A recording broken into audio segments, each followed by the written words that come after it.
Part 13. The Use of Spies.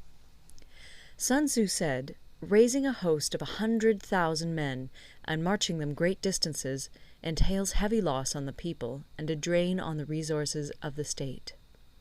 The daily expenditure will amount to 1,000 ounces of silver.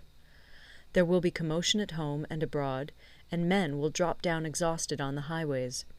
As many as 700,000 families will be impeded in their labor.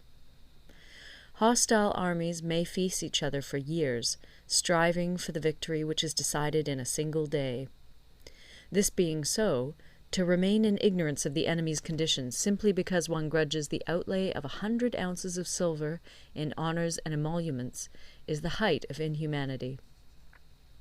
One who acts thus is no leader of men, no present help to his sovereign, no master of victory. Thus, what enables the wise sovereign and the good general to strike and conquer and achieve things beyond the reach of ordinary men is foreknowledge. Now, this foreknowledge cannot be elicited from spirits. It cannot be obtained inductively from experience, nor by any deductive calculation. Knowledge of the enemy's dispositions can only be obtained from other men. Hence the use of spies, of whom there are 5 classes. 1. Local spies. 2. Inward spies.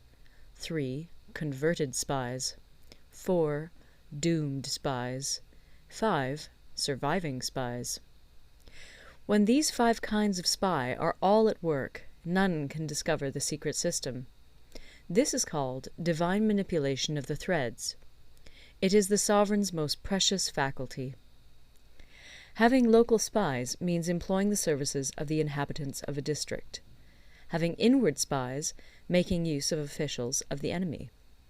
Having converted spies, getting hold of the enemy's spies and using them for our own purposes. Having doomed spies, doing certain things openly for purposes of deception, and allowing our spies to know of them and report them to the enemy. Surviving spies, finally, are those who bring back news from the enemy's camp. Hence it is that none in the whole army are more intimate relations to be maintained than with spies. None should be more liberally rewarded. In no other business should greater secrecy be preserved. Spies cannot be usefully employed without a certain intuitive sagacity. They cannot be properly managed without benevolence and straightforwardness. Without subtle ingenuity of mind, one cannot make certain of the truth of their reports. Be subtle, and use your spies for every kind of business. If a secret piece of news is divulged by a spy before the time is ripe, he must be put to death together with the man to whom the secret was told. Whether the object be to crush an army, to storm a city, or to assassinate an individual, it is always necessary to begin by finding out the names of the attendants, the aides-de-camp, and doorkeepers and sentries of the general in command. Our spies must be commissioned to ascertain these.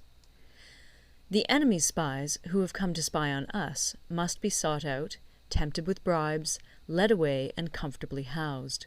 Thus they will become converted spies and available for our service. It is through the information brought by the converted spy that we are able to acquire and employ local and inward spies. It is owing to this information again that we can cause the doomed spy to carry false tidings to the enemy. Lastly, it is by this information that the surviving spy can be used on appointed occasions. The end and aim of spying in all its 5 varieties is knowledge of the enemy, and this knowledge can only be derived in the first instance from the converted spy. Hence it is essential that the converted spy be treated with the utmost liberality. Of old, the rise of the Yin dynasty was due to Yi Qi, who had served under the Xia. Likewise, the rise of the Chu dynasty was due to Liu Ya, who had served under the Yin.